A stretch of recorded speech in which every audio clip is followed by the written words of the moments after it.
उसके बारे में। हाँ, कृष्णा पूनिया, क्योंकि आप राजनीति से भी जुड़ी हैं, एक महीना हो गया और मैं फिर दोहरा रहा हूं, मैं ये नहीं कह रहा हूं कि इन महिला पहलवानों के आरोप सही हैं, ये विवेचना का विषय है, ये पुलिस जांच करके हमें बताए। पर ये बैठे हुए हैं धरने पर, इनका ढाढ़स बंधाने के लिए, भरोसा देने के लिए कि जी कानून अपना काम करेगा, कोई दबाव में नहीं आएगा, सत्य की विजय होगी। वो 10-15 मिनट के पल कोई बड़ा मंत्री, महिला या पुरुष, सरकार में से नहीं निकाल पा रहा। संदीप जी, यही तो विडंबना है। मैं आपको कहना चाहूंगी कि पिछले दिनों आपने देखा स्मृति ईरानी की बेटी गोवा में कोई होटल चला रही है और उनके ऊपर कोई आरोप लगे कि वो अनऑथराइज्ड बार चला रही है, तो किस तरीके से रोना धोना स्मृति ईरानी जी ने किया था। आज बकायदा हमारे खिलाड़ियों ने, जो महिला सांसद हैं, मिनिस्टर हैं, उन सबको लेटर भी लिखा कि आप हमारी बात को भी सुने।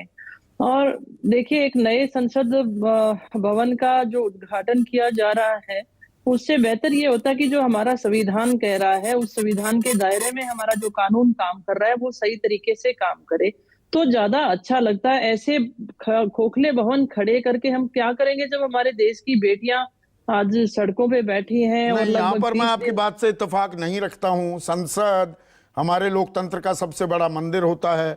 अब नया संसद भवन बना है, वक्त आ गया था। इस पर राजनीतिक अलग अलग बातें हो सकती हैं, पर संसद की हमें गरिमा बनाए रखनी चाहिए।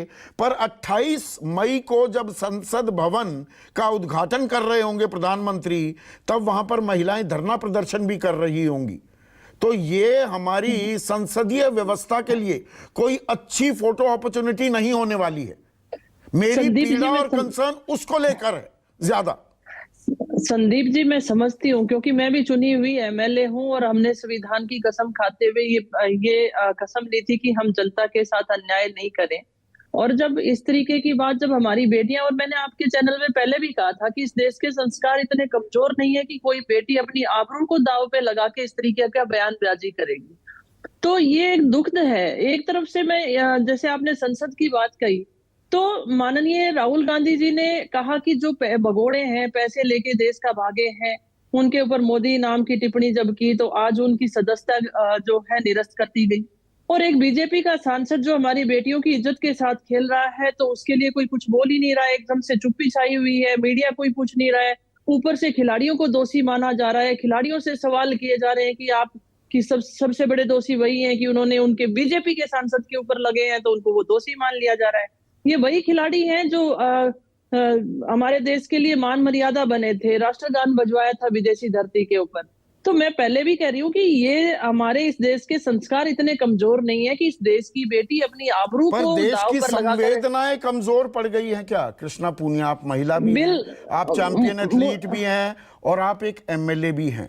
बहुत बार हमने देखा है इस देश में लोग सड़कों पर आ जाते हैं, और आए हैं, वो अच्छी बात थी।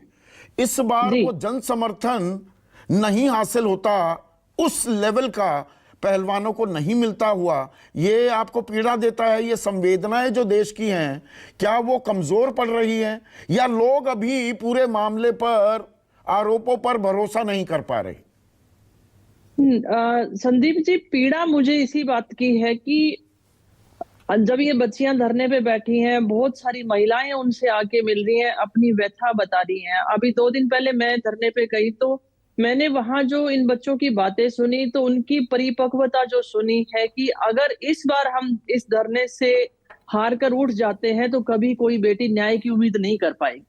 हम खेल आगे खेल पाए नहीं खेल पाए, अब मुद्दा वो नहीं है। आज हमारे देश की बेटियों की जुबान को मजबूत करना है, और ताकि उन्हें लगे, उन्हें भरोसा रहे कि हमारे संविधान के माध्यम से हमें न्याय मिलेगा। आज उनमें वो परिपक्वता आई है। कोई भी सवाल उन बच्चों से पूछा गया तो उसका डटकर उन्होंने सामना किया। आज जैसे नार्को टेस्ट की बात आई तो फिर भी स्वीकारा कि हो, लेकिन सबके सामने लाइव हो, ताकि देश को पता चले। क्या इतनी बड़ी बात कोई खिलाड़ी कर सकता था?